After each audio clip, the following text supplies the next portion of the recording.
Hola, ¿qué tal? Bienvenidos a una nueva edición de esto que es Artios Biblia en el estudio de la carta de Santiago. Vamos a entrar directamente en materia porque hoy vamos a estudiar uno de los pasajes posiblemente de más dificultad en cuanto a la interpretación en la carta de Santiago, capítulo 2, versículos del 14 hasta el 26. Voy a leer primero todo el pasaje y luego lo vamos a exponer. Santiago 2 del 14 al 26. Dice así: ¿De qué sirve, hermanos míos, si alguno dice que tiene fe, pero no tiene obras? ¿Acaso puede esa fe salvarlo? Si un hermano o una hermana no tienen ropa y carecen del sustento diario, y uno de vosotros les dice: id en paz, calentaos y saciaos, pero no les dais lo necesario para su cuerpo, ¿de qué sirve? Así también la fe por sí misma, si no tiene obras, está muerta. Pero alguno dirá: tú tienes fe y yo tengo obras. Muéstrame tu fe sin las obras y yo te mostraré mi fe por mis obras. ¿Tú crees que Dios es uno? Haces bien. También los demonios creen y tiemblan.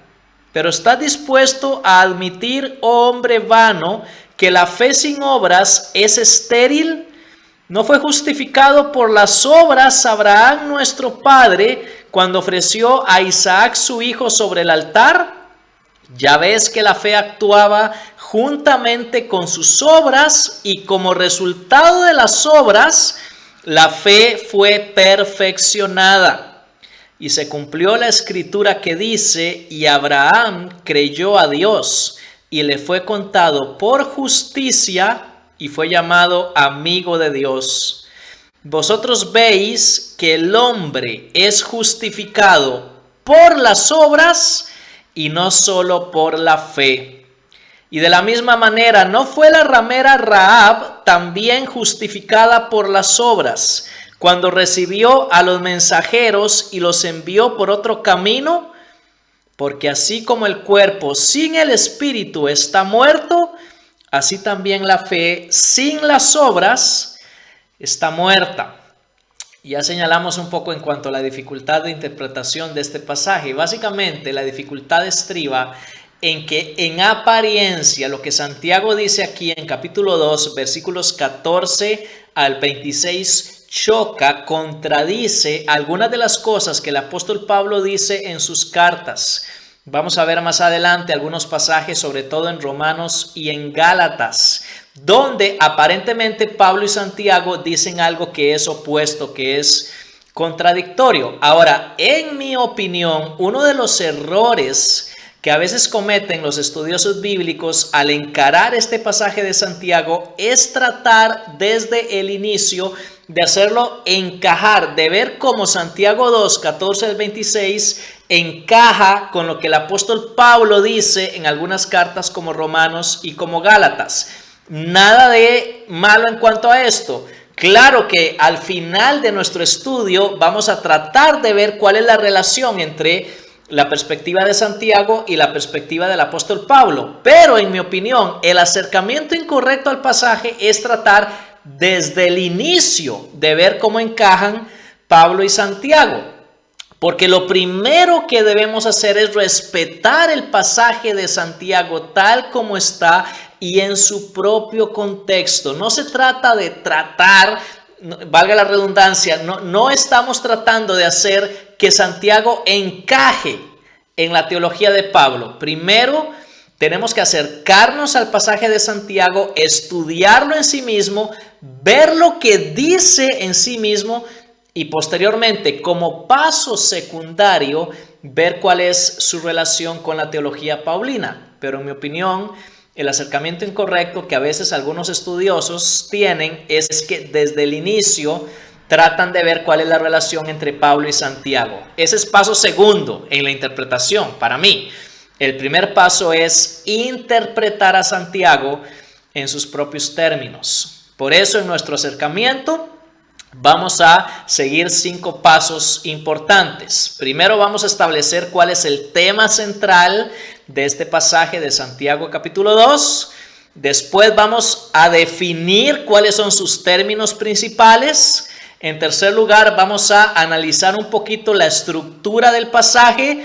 Y después de haber hecho estas tres cosas, entonces sí, vamos a ver cuál es la relación de este pasaje de Santiago con las epístolas paulinas. Y el quinto y último paso va a ser hacer una aplicación de este pasaje de Santiago.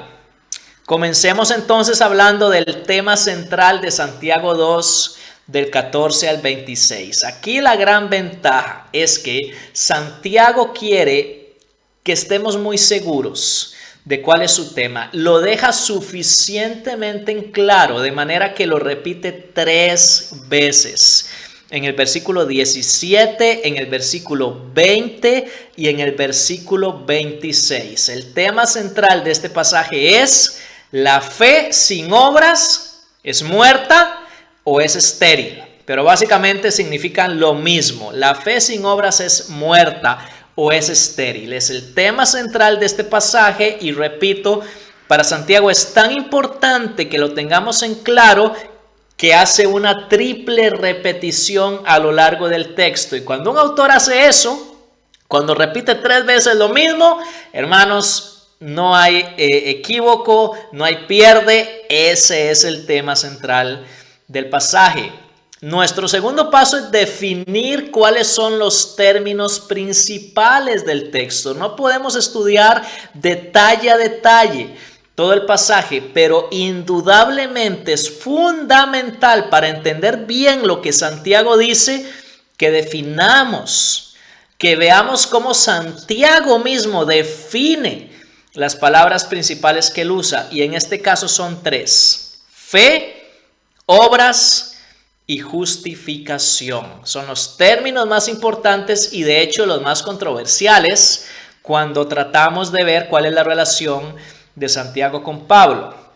¿Qué es la fe según Santiago? Realmente este pasaje es la segunda mitad del capítulo 2 que ya vimos en un video anterior. El capítulo 2 de Santiago y versículo 1 dice lo siguiente: hermanos míos, no tengáis vuestra fe en nuestro glorioso Señor Jesucristo con una actitud de favoritismo. Para Santiago la fe tiene un contenido concreto. Es la fe que se pone en nuestro glorioso Señor Jesucristo. El contenido de la fe es cristológico. Se trata de la persona y la obra de Jesucristo. Cuando en 2:14 Santiago dice: ¿de qué sirve, hermanos míos, si alguno dice que tiene fe pero no tiene obras? Está hablando de la misma fe con la que abre el capítulo 2, de la fe cuyo contenido es Jesucristo en su persona y en su obra. Pero aparte de que el contenido de la fe es Cristo, la fe que Santiago presenta en este pasaje es una fe que se confiesa. Por eso los versículos 18 y 19, Santiago va a mencionar una confesión de fe. Pero alguno dirá: tú tienes fe y yo tengo obras. Muéstrame tu fe sin las obras y yo te mostraré mi fe por mis obras. ¿Tú crees que Dios es uno? Haces bien, también los demonios creen y tiemblan. Y ahí está la confesión central de la fe judía, lo que comúnmente se llamaba el Shema. Oye Israel, el Señor nuestro Dios, el Señor uno es. Deuteronomio 6:4. Y Santiago dice entonces que la fe es algo que se confiesa, que se dice. Es una confesión de fe. ¿Qué es la fe para Santiago entonces? Es la confesión cristiana básica cuyo contenido es Jesucristo en su persona y en su obra. Así debemos definir, por lo menos en mi opinión, lo que es la fe en Santiago 2 del 14 al 26. La confesión cuyo contenido es Cristo. ¿Cuáles son las obras a las que Santiago se refiere? Es el otro término importante que debemos definir.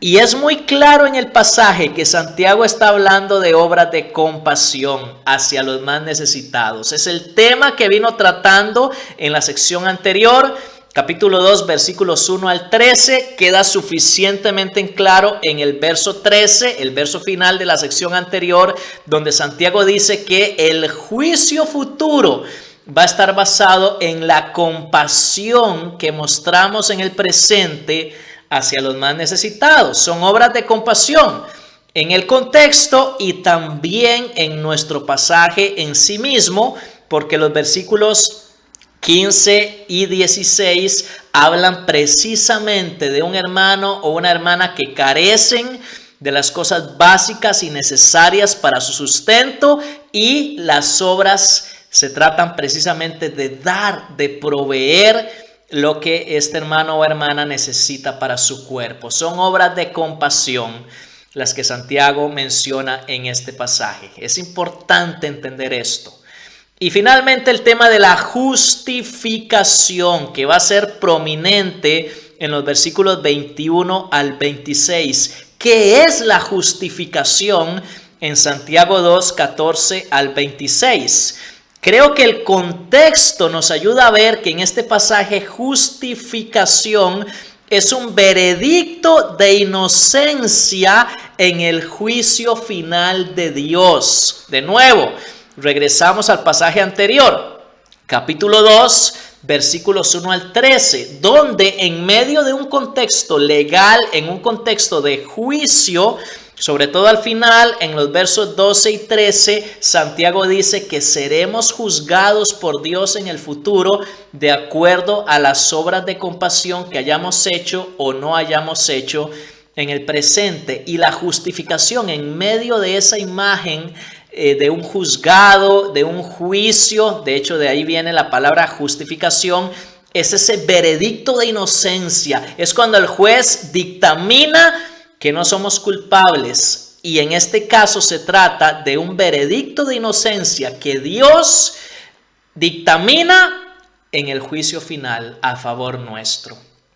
Los tres componentes, los tres términos principales de este pasaje debemos definirlos claramente para ver de qué es lo que está hablando Santiago. Si su tema es la fe sin obras está muerta o es estéril, definimos la fe como el contenido cristológico que confesamos, las obras como el proveer compasivo a los necesitados y la justificación como ese veredicto de inocencia, de exculpación que Dios va a hacer a nuestro favor en el juicio final.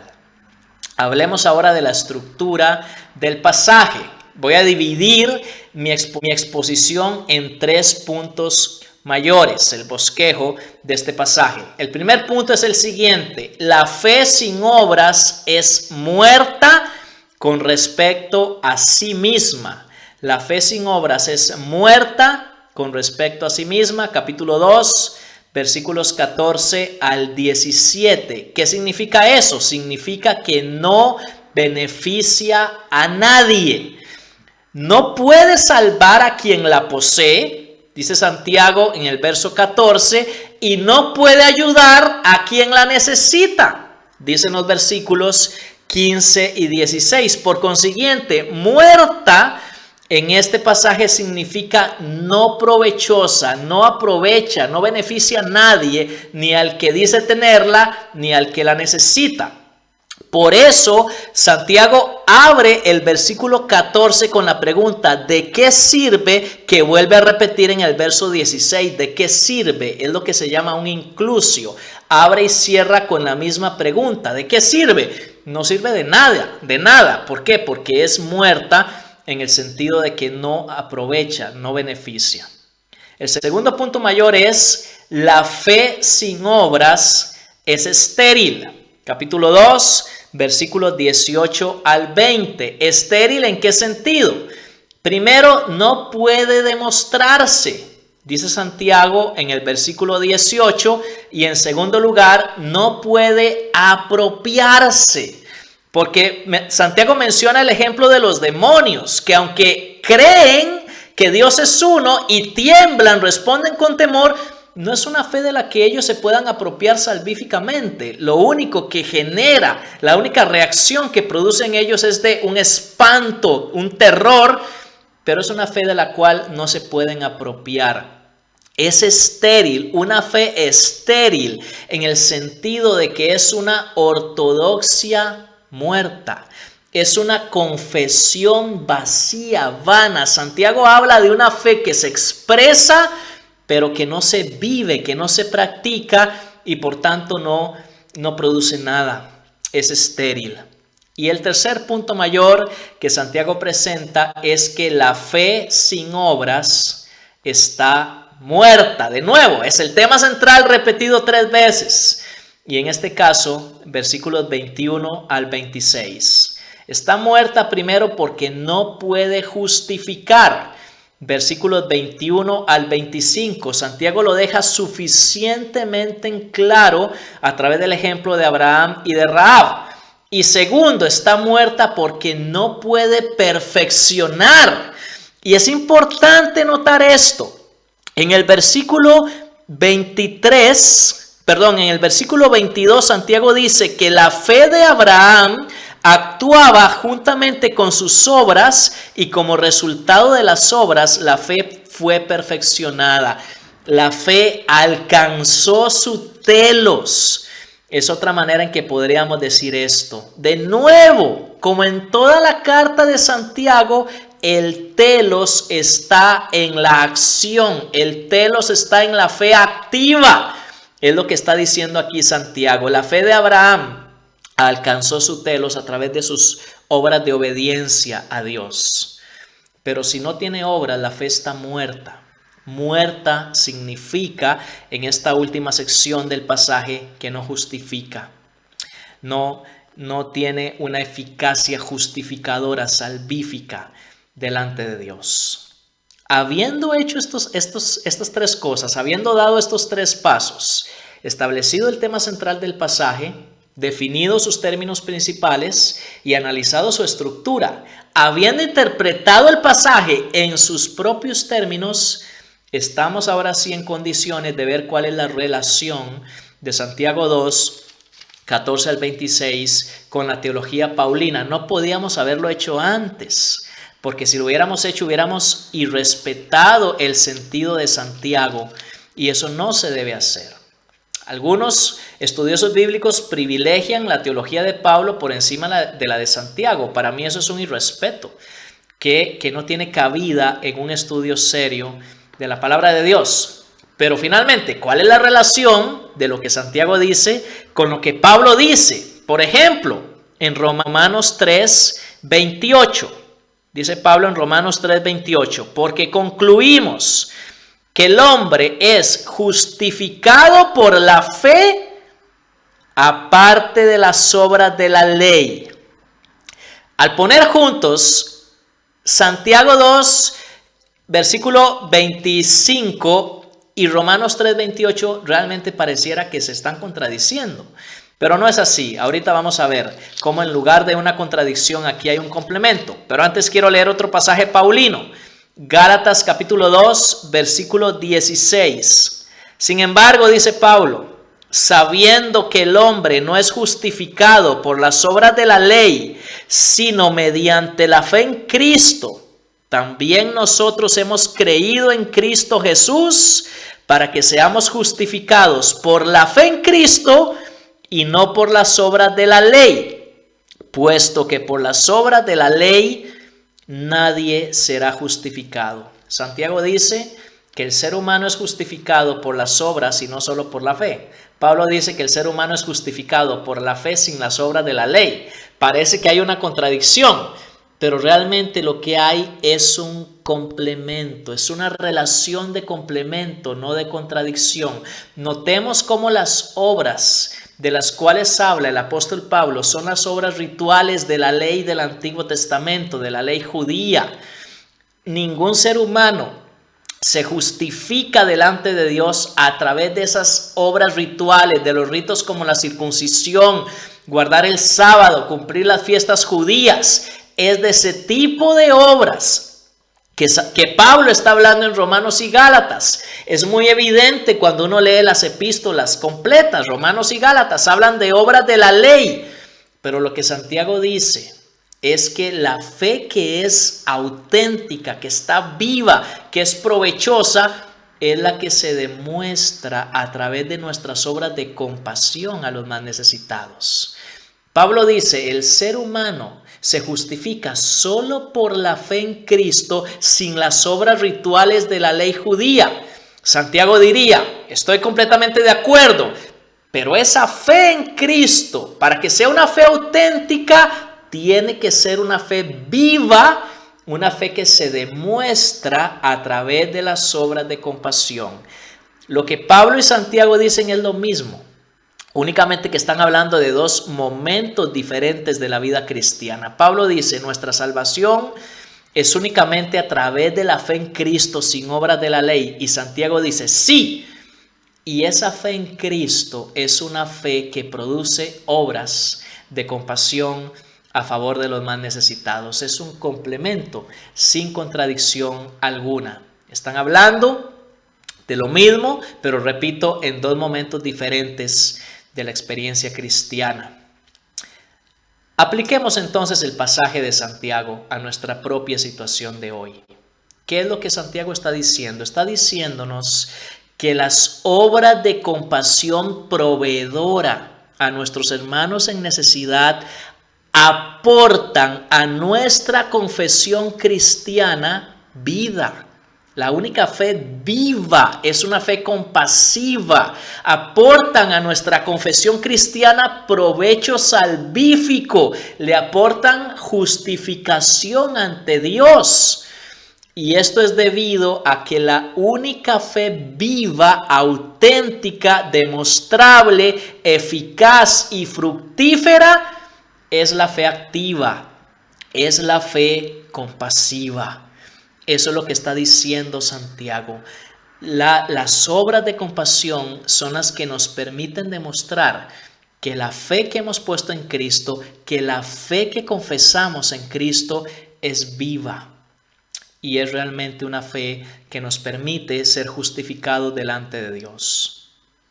¿Cuál es la relación de lo que Santiago dice aquí con el tema central de la carta? El tema central que estamos proponiendo es cómo alcanzar el telos de Dios en medio de la diáspora. Este pasaje cierra una sección de la carta que había comenzado en capítulo 1, versículo 18 y llega hasta capítulo 2, versículo 26 y nos muestra que la práctica de la palabra es lo que nos va a permitir alcanzar el telos de Dios. Pero aquí la práctica de la palabra precisamente son las obras de compasión a favor de nuestros hermanos en necesidad. Es a eso a lo que nos invita este pasaje de Santiago y es a eso a lo que quiero invitarte también al cerrar este video. Yo soy Mauricio Acuña y que el Señor te bendiga.